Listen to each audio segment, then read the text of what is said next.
Before we dive into creating a backend, let's see what about blockchain we need to know. I just tell you the concepts that we need for this app. If you need more information, you can always search online. It's a chain of blocks, as you see here. And each block consists of different transactions.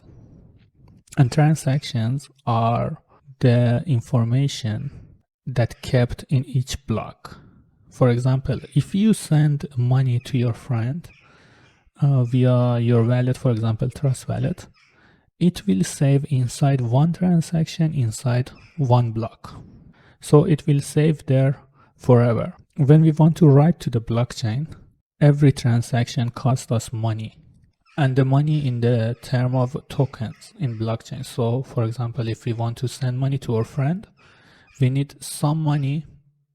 If we get Binance chain as an example, we need some BNB token to be able to do transactions on Binance Smart Chain.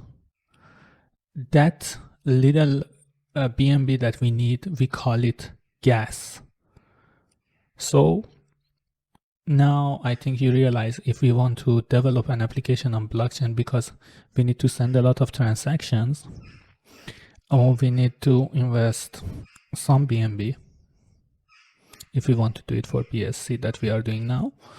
But to not do that, we use test nets. And test nets are the networks that are identical to the main network, but the token inside them doesn't worth anything. It doesn't have any value. So we can easily connect to a test net and test our application. And after everything goes fine, we just can deploy our application. When users want to do real transaction in our application, then they need real BNB. There is another concept that I want to talk about, and those are cold wallets. When we say a wallet is cold, it means that private key will be saved by the customer. For example, Trust Wallet.